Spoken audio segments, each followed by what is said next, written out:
सपनों की सजीली चुनरिया, मेहंदी की रंगीले बूटे, सपनों की सजीली चुनरिया, मेहंदी के रंगीले बूटे, तेरे प्यार बिना सब झूठे, तेरे प्यार बिना सब झूठे, पाँव की छलकती झांझर, हाथों की खनकती कंगन, और तेरा रास्ता देखे साजन, तेरा रास्ता देखे साजन।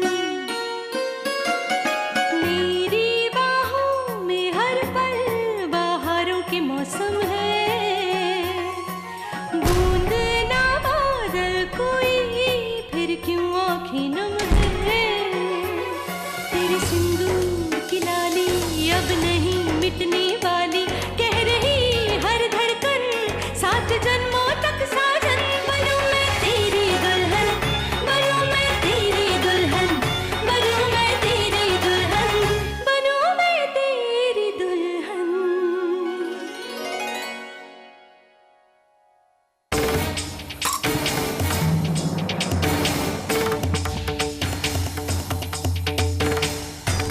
दीदी, सिंदूरा।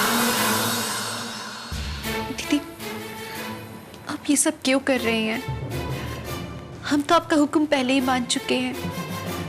इनके ठीक होते ही हम यहाँ से चले जाएंगे। आपको और क्या चाहिए दीदी? सागर के करीब जाने को बहुत बेताब हो।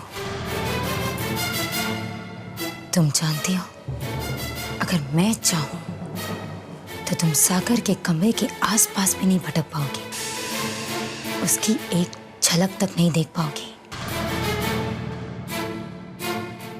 हम जानते हैं। सागर को पाने के लिए कुछ भी कर सकती हो, कर सकती हो ना विद्या? हम कुछ भी कर सकते हैं।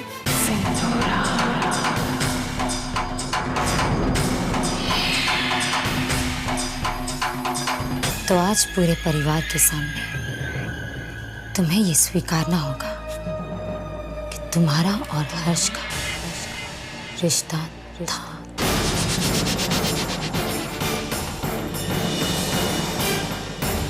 अब भी है। इस घर में रहते हुए भी, सागर की पत्नी होते हुए भी।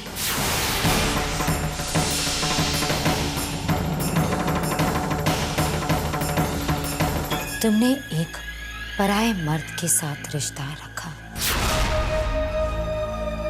सोच लो, एक तरफ तुम्हारा आत्मसम्मान, तुम्हारा चरित्र, और दूसरी तरफ तुम्हारा बीमार पति।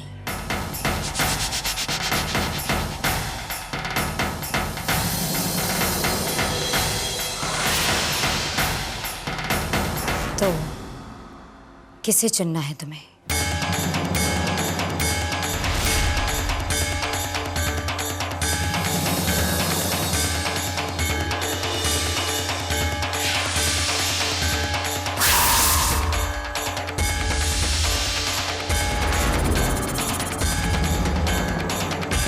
तुम्हारा जवाब मिल गया मुझे। आइंदा से मेरे सामने अपने पतिव्रता होने का ढोंग मत करना,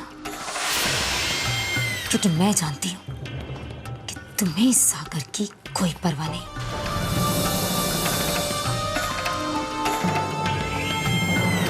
हमें मंजूर है।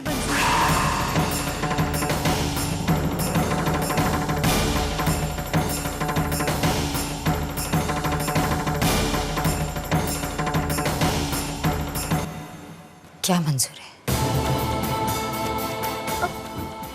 आपकी सब शर्तें मंजूर है। अब पूरे परिवार के सामने तैयार है स्वीकारने को कि हर्ष हमारा।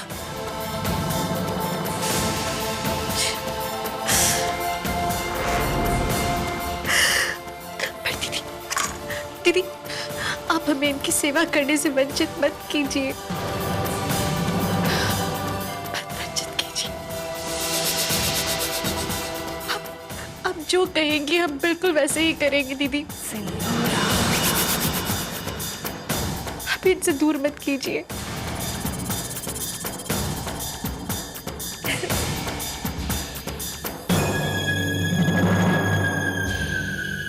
शाबाश।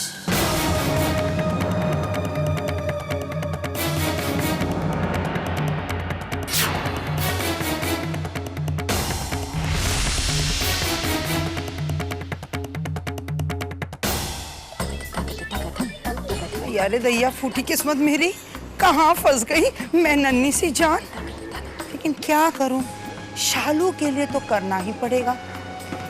इस हर्ष मुए ने तो रातों की नींद हराम कर रखी है। हाँ,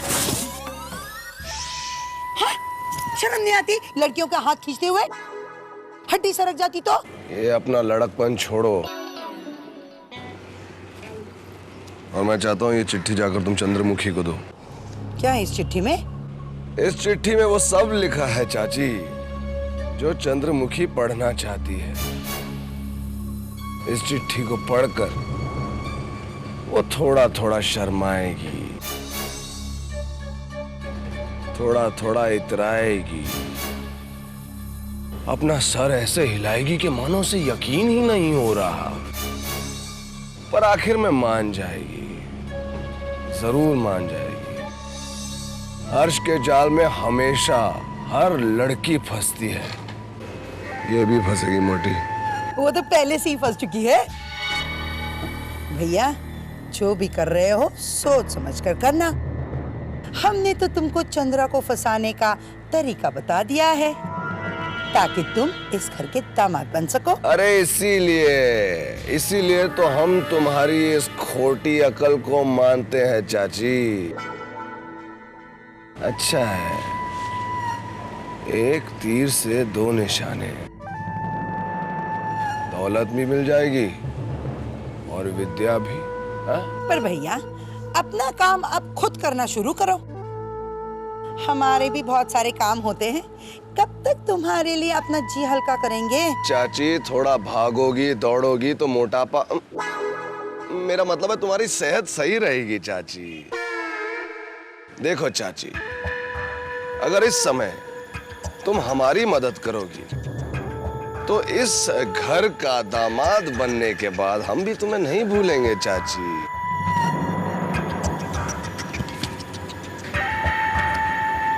चंद्रमुखी।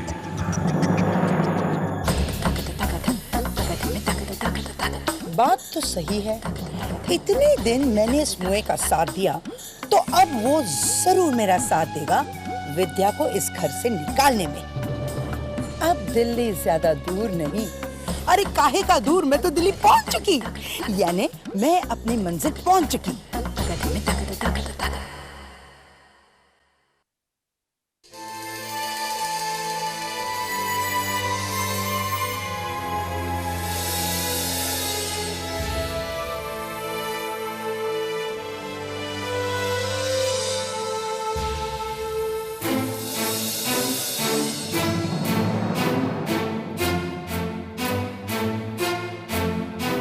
ये फूल किसने रखा यहाँ पर?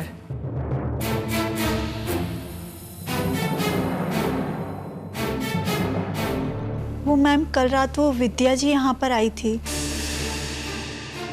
उन्होंने सागर जी के लिए प्रार्थना की और ये फूल यहाँ पर रख दिए। विद्या? नहीं मैम, मैंने उन्हें अंदर नहीं आने दिया था। रात भर वो दरवाजे के बाहर ही बैठी रही, लेकिन जब उन्होंने सुबह अंदर आने के लिए कहा तो मैं उन्हें मना नहीं कर पाई। I am sorry ma'am. ठीक है, लेकिन तुमसे जैसा कहा जाए वैसे ही करो। ओके। और विद्या को सागर के साथ अकेला मत छोड़ना। ठीक है।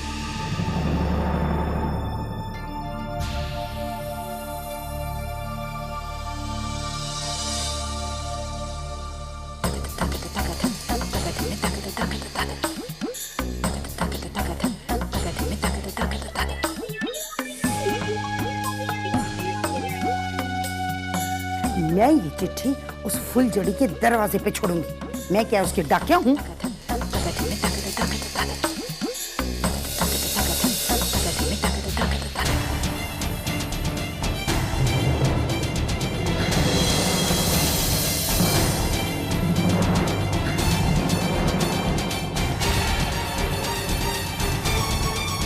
नमस्ते। नमस्ते। सब ठीक है ना?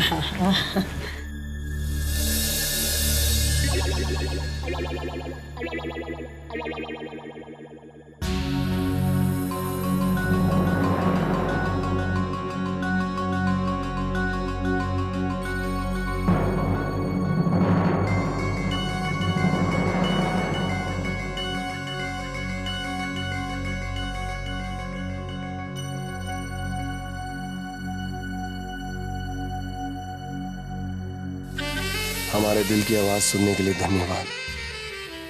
हमें अब तक विश्वास नहीं हो रहा कि तुमने हमारे जैसे झूठे पर विश्वास किया, पर कहीं ना कहीं हम जानते हैं कि तुम्हारे दिल तक इस दिल की आवाज जरूर पहुंचेगी। और इस वक्त हमारे दिल से सिर्फ एक आवाज निकल रही है कि हम तुमसे बहुत प्यार करते हैं।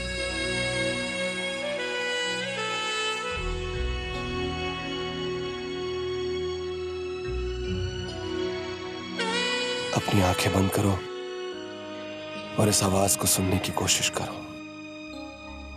हर्ष।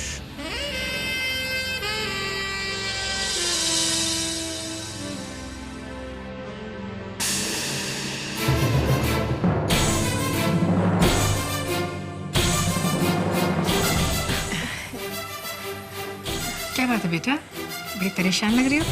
नहीं तो छोटी माँ, आई एम फाइन। छोटी माँ, सागर कैसा है?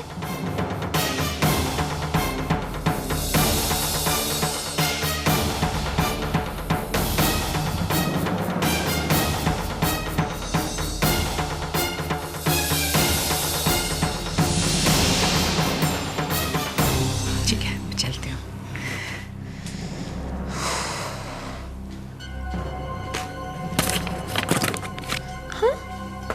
चिट्ठी, चिट्ठी कहाँ गई?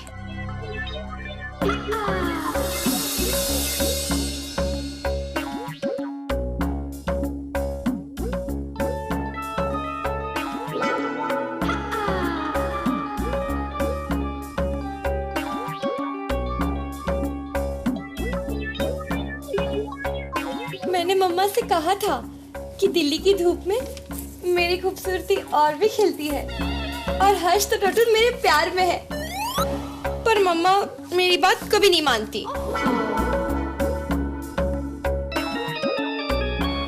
मैं कुछ समझी नहीं थी। विद्या तो पहले से ही कह चुकी है कि सागर के ठीक होते ही वो यहाँ से चली जाएगी, तो फिर इस ड्रामे का क्या फायदा? मतलब अगर विद्या ये कबूल भी कर ले कि उसका हर्ष के साथ कोई चक्कर है, तो इससे क्या होगा? क्या है ना, छोटी माँ और अनिकेत ये दोनों मन के बहुत कमजोर हैं। आज अगर वो विद्या को गलत मान भी लेते हैं, तो जब उसे सागर की सेवा करते हुए देखेंगे, उसकी अच्छाइयाँ देखेंगे और धीरे धीरे फिर से उसके दीवाने हो जाएंगे। शायद उसे यहाँ से जाने से भी रोक ले, लेकिन मैं ऐसा होने नहीं दूंगी। बहुत मुश्किल से ये दरार पड़ी है, अब चाहे विद्या के 100 जन्म क्यों ना निकल जाए, मैं ये दरार भरने नहीं दूंगी।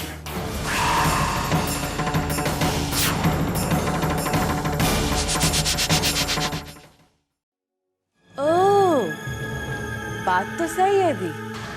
एक बार विद्या ये खुद स्वीकार ले कि उस पर लगा इल्जाम सही है, तो छोटी माँ और अनिकेत जीजू हमेशा के लिए विद्या से टूट जाएंगे। पर दी, आपको लगता है कि विद्या और हर्ष के बीच में गैस आज हर्ष आ रहा है अपना सामान लेने, आने दो। आज हम उसे दिल्ली की दिवाली भी दिखा देंगे, क्योंकि आज इस घर में आतिशबाजी होगी।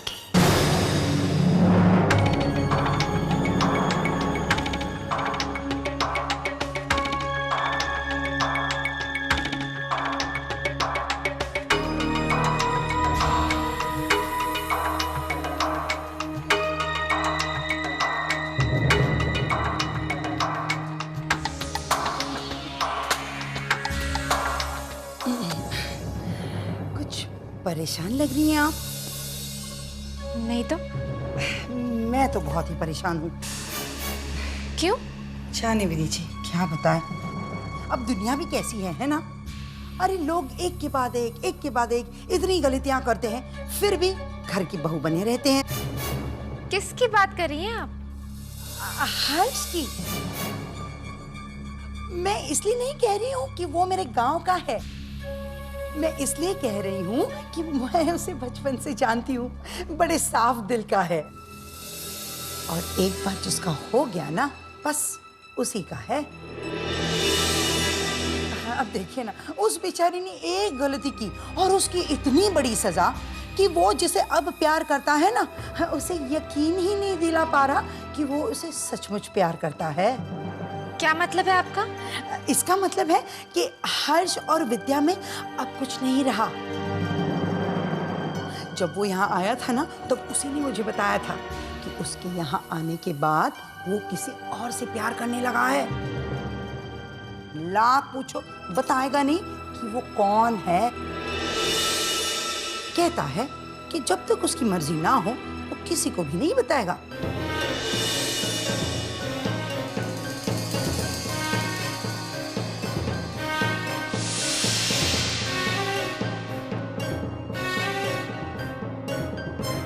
ये क्या पागलपन है विद्या?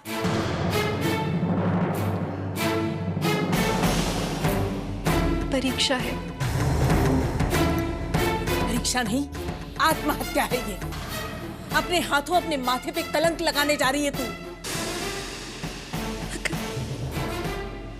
अगर हमारे माथे का कलंक हमारी मांग के सिंदूर को बचा सकता है, तो ये कलंक सर आंखों पर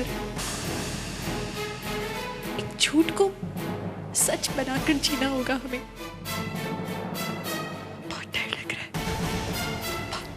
बहुत डर लग रहा है माँ। मगर हमारा ये डर, हमारा आत्मसम्मान या हमारा जीवन कुछ भी उनके जीवन से बढ़कर नहीं है। विद्या,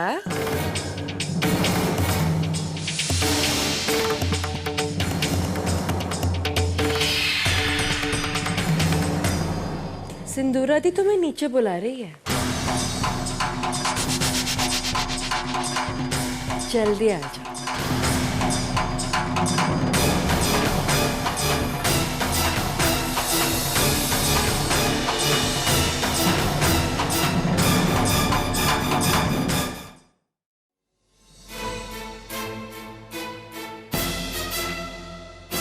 ये हम हमारा सामान लेने आए थे,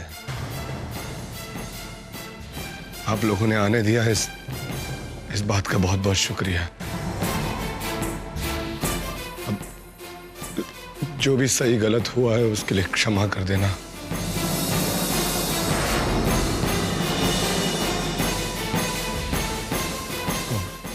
हम चलते हैं।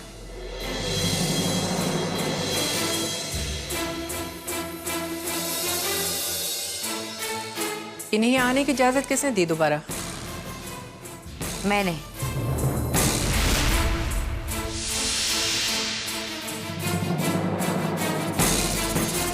सामान तो लॉकर भी ले जा सकता था, लेकिन मैंने इन्हें खास बुलवाया है।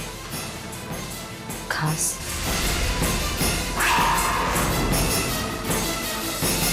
दी, रहने दीजिए ना, क्यों करिए आप ये सब?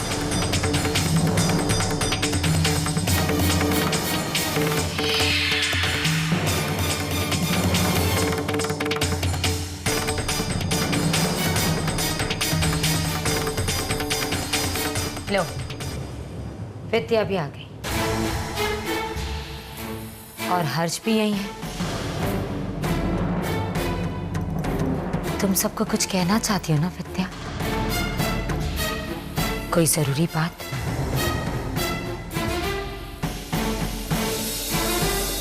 छोटी माँ, हमारी विद्या हमसे कुछ कहना चाहती है और इसलिए विद्या के ही कहने पर हमने हर्ष को भी यहीं बुला लिया। बोलो विद्या।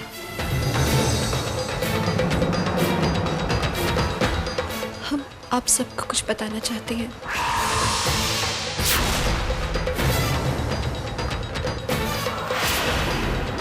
अब और क्या कहना चाहती हो तुम? हर्ष तुम्हारा भाई नहीं है, ये तो हम जान चुके हैं। अब और क्या बाकी रह गया?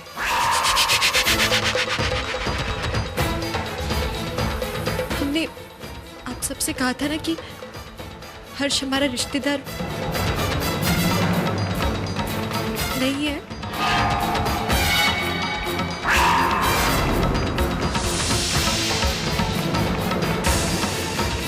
दरअसल हर्ष के लिए हमने जो कुछ कहा था वो झूठ है।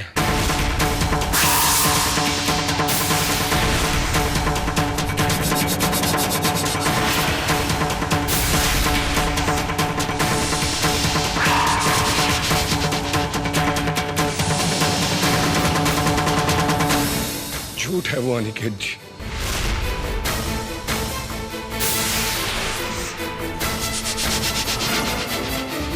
विद्या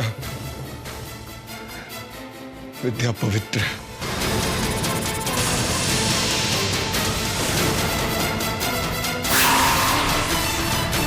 निर्दोष है विद्या।